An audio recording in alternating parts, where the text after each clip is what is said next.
production funding for Behind the Headlines is made possible in part by the WKNO Production Fund, the WKNO Endowment Fund, and by viewers like you. Thank you. Interim Superintendent Roderick Richmond tonight on Behind the Headlines.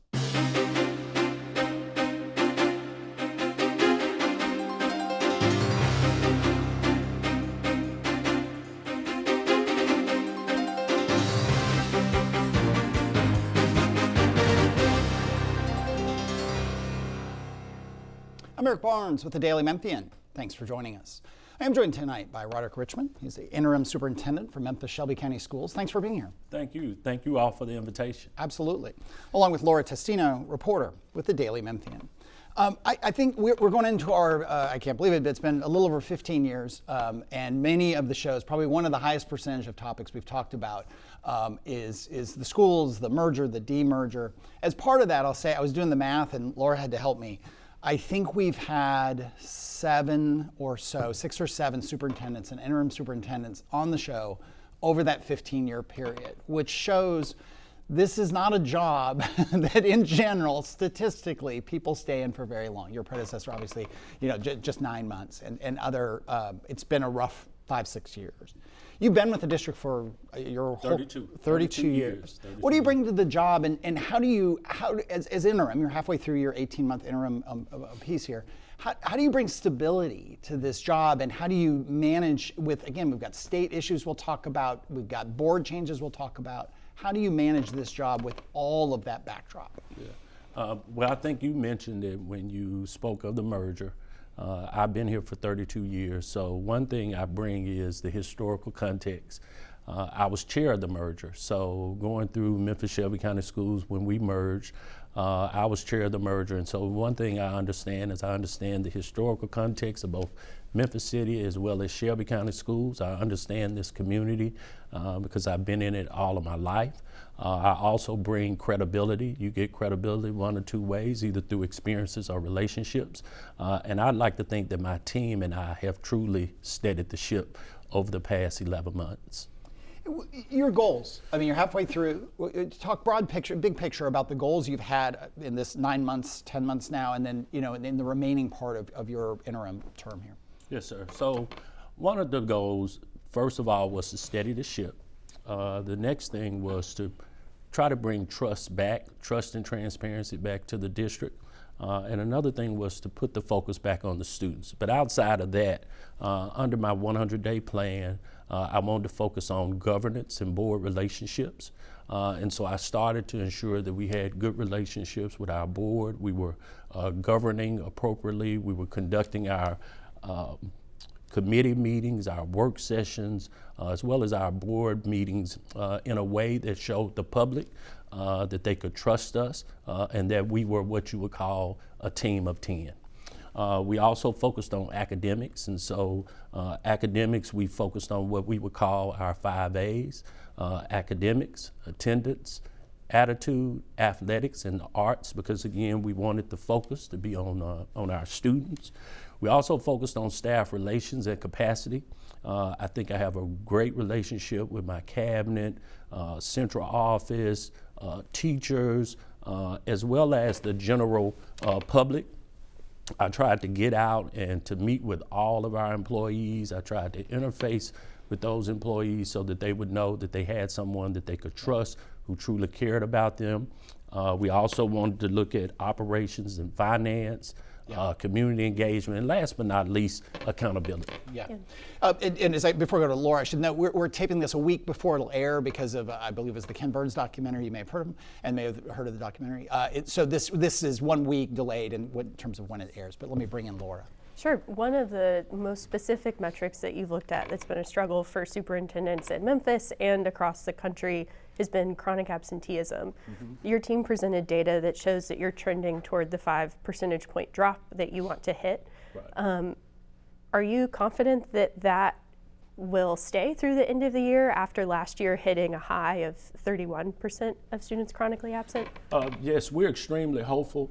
We started out this year with doing what was called Showing Up for Greatness, where we canvassed the neighborhoods to knock on doors, to encourage students who hadn't registered yet to register. We've continued to do that even throughout the school year.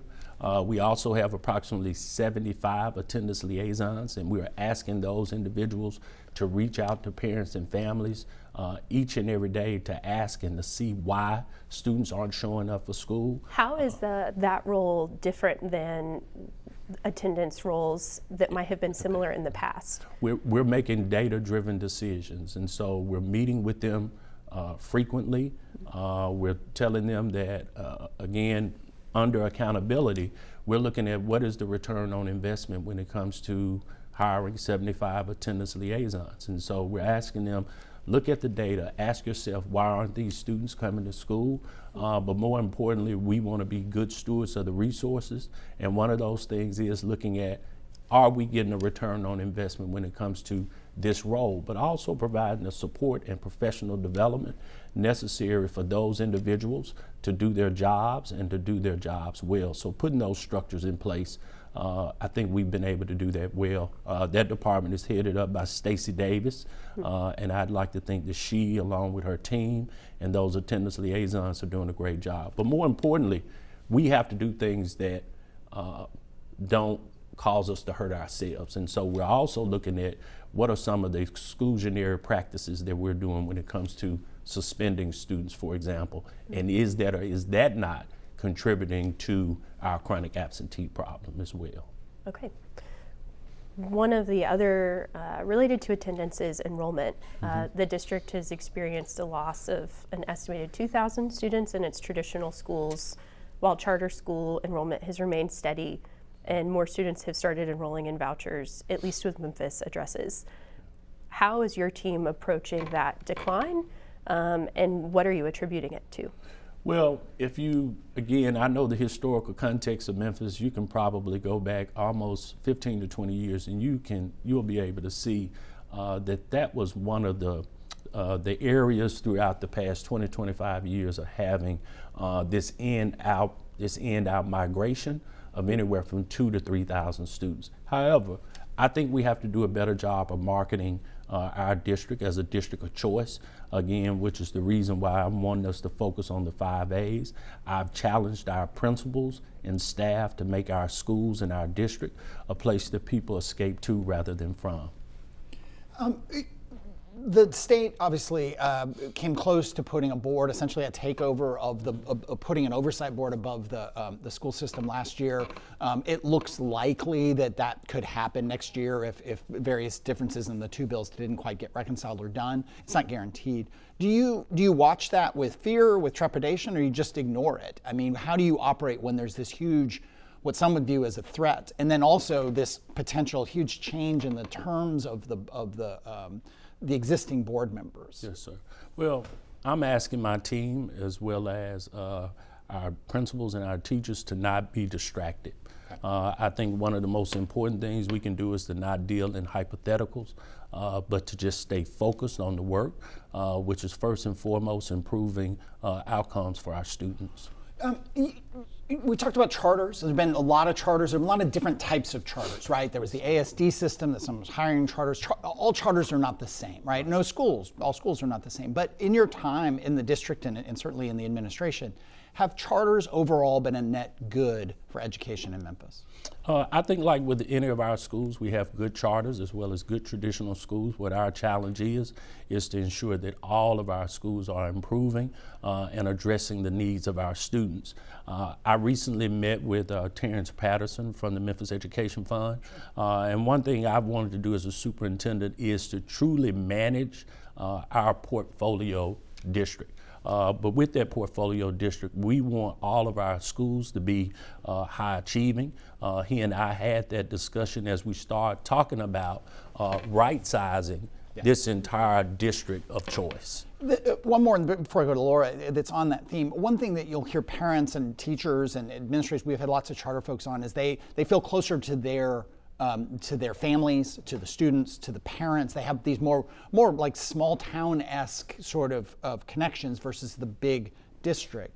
You've talked about breaking, and another thing that's related to that is, during the merger and demerger, sometimes people forget the suburban schools was one school district, and now it's 6. They do a lot together, but they have all said, I think either at this show or elsewhere, that they feel like they actually are better now because they are smaller. Germantown is a smaller district, Collierville is a smaller district, et cetera, and they are closer to their parents, closer to their students, closer to the people who pay the bills.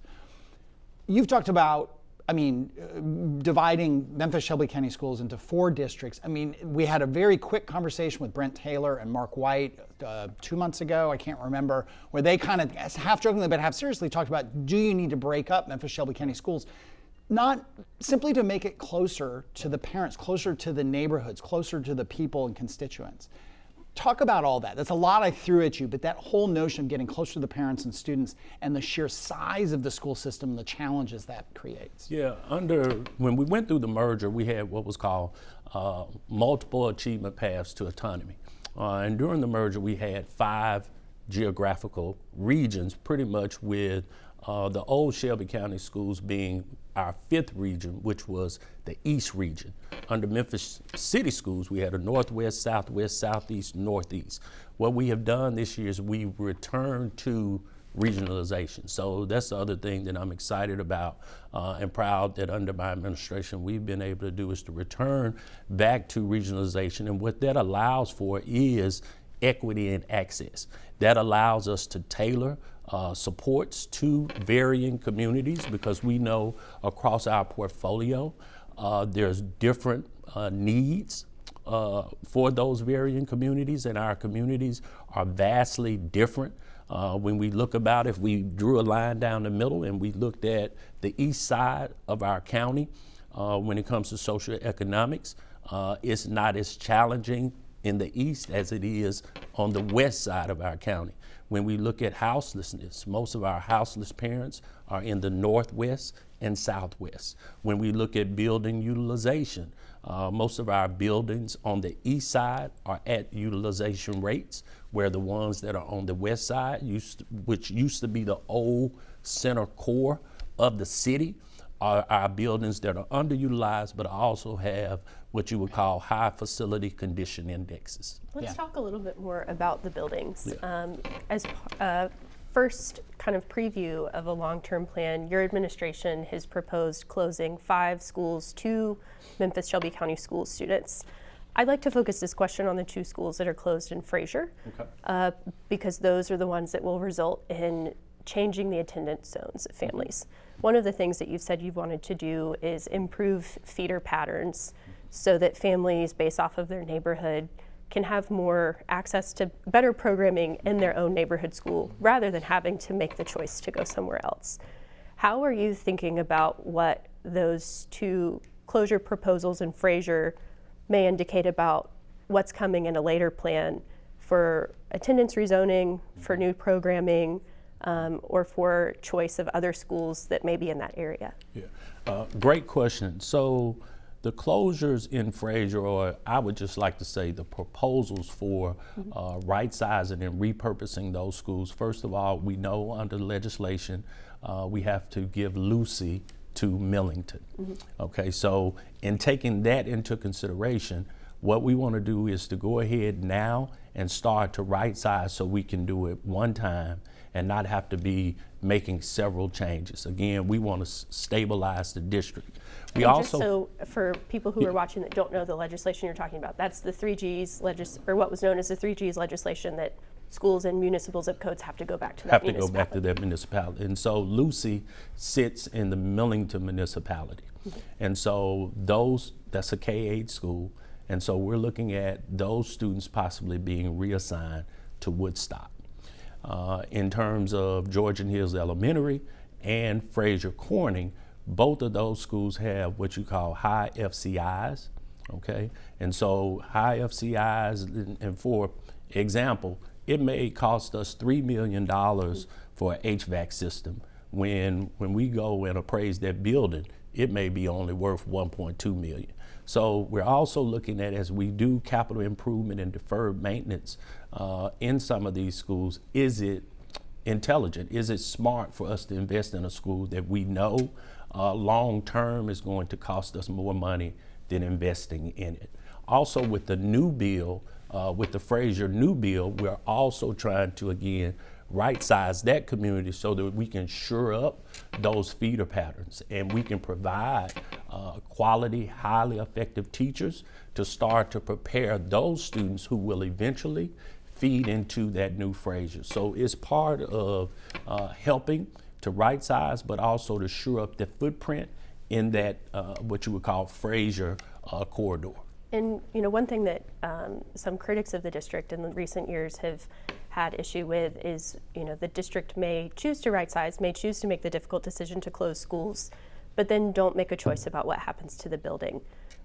What will be different about the way that your administration interacts with vacant properties? Yeah, that's a great question. Again, one of the reasons I met with Memphis Education Fund was for us to start to have the conversation around, traditionally when we've repurposed the school, in some instances we've allowed charters to backfill.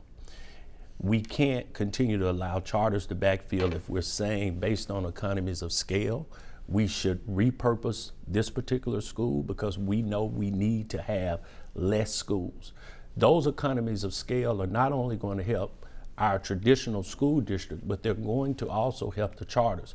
One reason is when it comes to human capital, we're stretching our human capital too thin because of the number of schools we have across the portfolio. And is that just teachers or in addition to teachers? It's mainly teachers, but it's because when you start to look at charters as well as our traditional schools, we have all of these layers. And so how do we flatten the organization more to have more of our quality, effective educators in the classroom?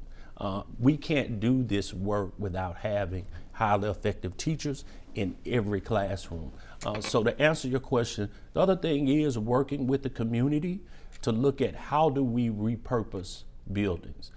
How do we look at, if we have a school and let's say we decide to demolish it, how do we work across our governmental entities or with people in the community to repurpose that land either for, let's say, a hospitality hub or let's say affordable housing?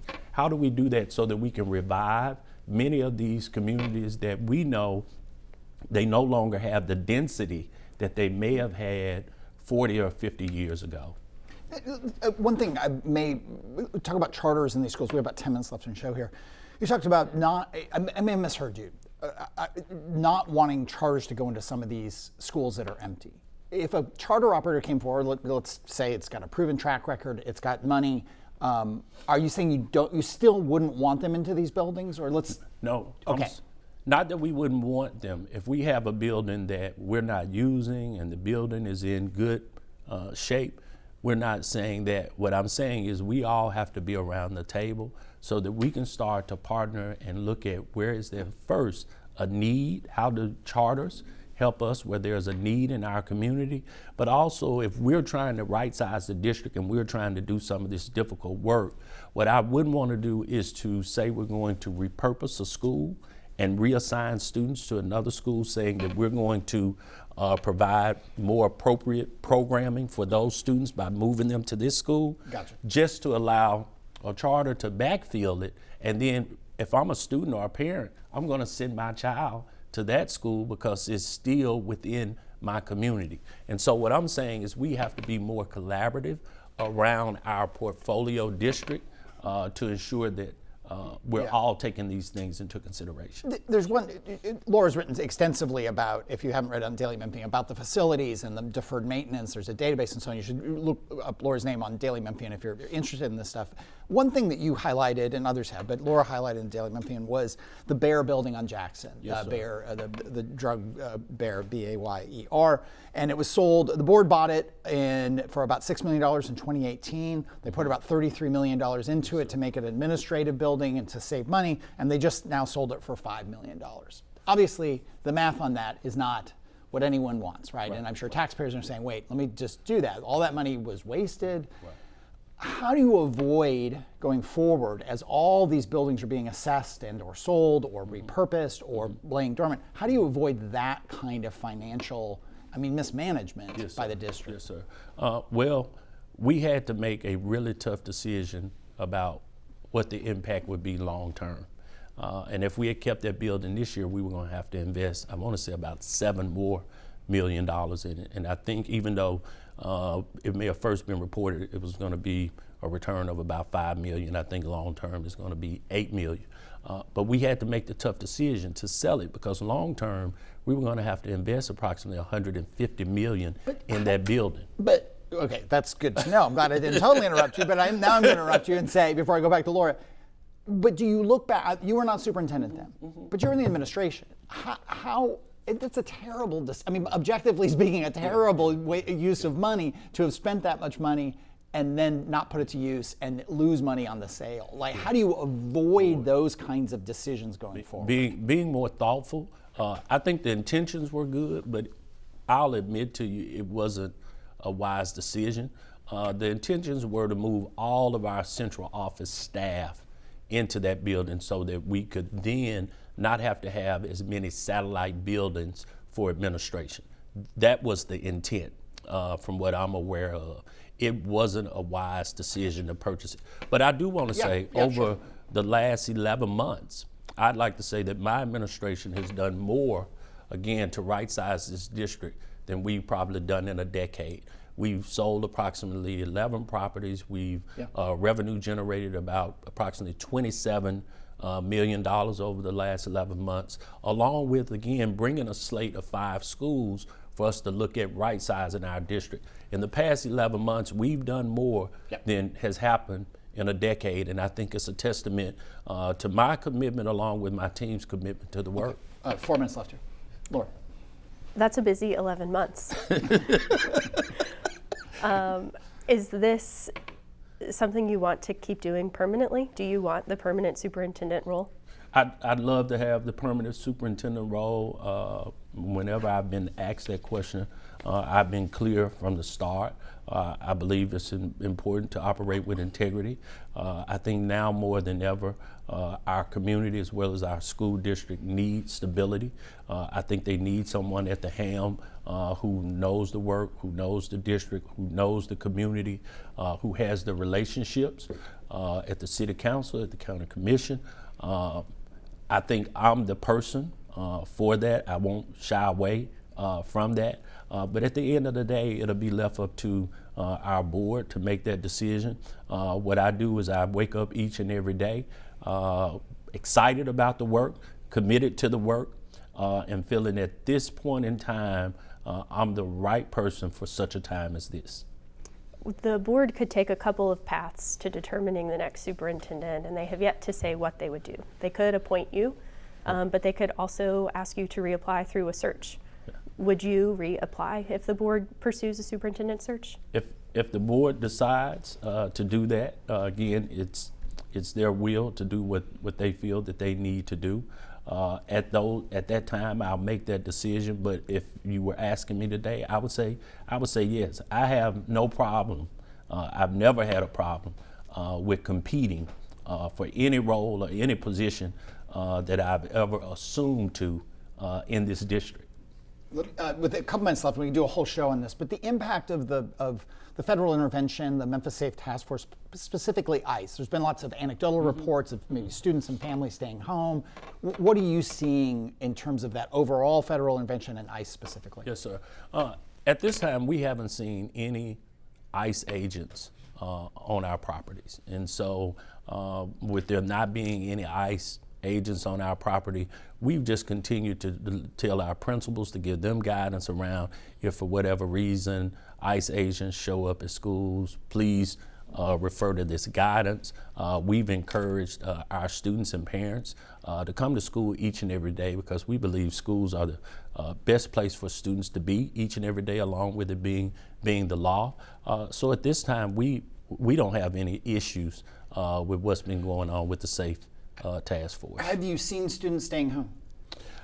We don't have any data that rises to the level of saying that there's an issue district-wide. What was the change to the bus services that was partly it was asked for by families? Yeah. Can you walk through that briefly? Yes, our board wrote a resolution asking us to go back and to return in 30 days and to provide to them what the cost association would be if we wanted to reduce our PRZ zones, which are our parental responsibility zones. Gotcha. For elementary schools, it's up to 1.5 miles. So if a student lives beyond 1.5 miles, we provide transportation. In secondary schools, if they live 2 miles. And so we reduced it by 1/2 mile to look at the cost that would be associated. Last one, do you have any thoughts on the county mayor race? No thoughts? No thoughts at all? No thoughts? Well, Okay. no. One thing about the race is I pretty much know all of the individuals who are in the race, whoever wins. Your former boss, Marie Fagans, has said she's looking to run for county mayor. Do you have thoughts on that? I don't have any thoughts. We live in a democracy. Well, we live in a republic. And so, hey, people are open to do whatever they wish to do. Okay. Thank you. Thanks for being here. Thank you, Laura. Thank you for joining us. Again, we taped this a week ago, so things that we didn't get to with the superintendent, again, it's been a week since this was recorded. Recently, we had Justin Pearson on the show talking about his time in office and his run for the U.S. congressional seat that Steve Cohen now holds. He was on the show recently as well, as was Paul Young. You can get all those at WKNO.org, YouTube, or the Daily Memphian. Thanks for joining us, and we'll see you next week.